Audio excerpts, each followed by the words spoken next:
இந்திய முப்படைகளின் தலைமை தளபதி பிபின் ராவத் சென்ற ஹெலிகாப்டர் சூலூரிலிருந்து இன்று காலை குன்னூர் வெலிங்டன் ராணுவ தளத்திற்கு அவரோட மனைவியோட சேர்ந்து 16 பேர் சென்றிருக்காங்க. வானில தாழ்வான பகுதியில் பறந்து போயிட்டு இருக்கும் போது தான் நீலகிரி மாவட்டம் குன்னூர் அருகே காட்டேரி பகுதியில் வனப்பகுதி, அது முற்றிலும் வனப்பகுதியே தான்.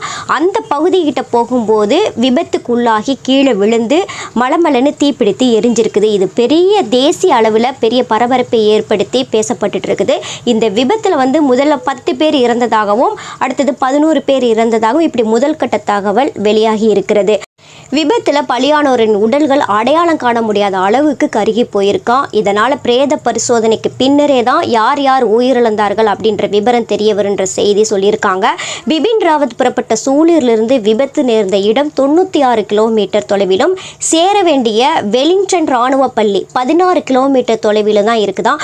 கூடுதலாக இன்னும் 5 நிமிடங்கள் ஹெலிகாப்டர் சென்று இருந்தால் வெலிங்டன் இராணுவ பள்ளியை அடைந்திருக்க முடியும் அப்படின்ற தகவல் வெளிவந்திருக்குது.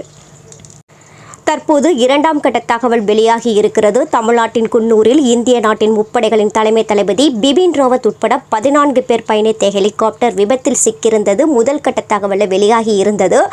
பிபின் ராவத்துடைய நிலைமை என்னவென்று அதிகாரப்பூர்வமாக அறிவிக்கப்படாத நிலையில் இப்பொழுது 2ஆம் கட்ட தகவல் அதிகாரப்பூர்வமாக அறிவிக்கப்பட்டிருக்கிறது. இந்த விபத்தில் தலைமை தளபதி பிபின் ராவத் உயிரிழந்து உள்ளார் என்ற அதிகாரப்பூர்வமாக அறிவிக்கப்பட்டிருக்குது.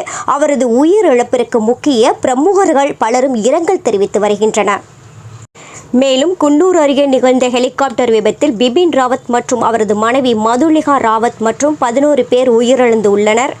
கேப்டன் வருண் சிங் வெலிங்டன் மருத்துவமனையில் காயங்களுடன் சிகிச்சை பெற்று வருகிறார் என்று தெரிவிக்கப்பட்டிருக்கிறது.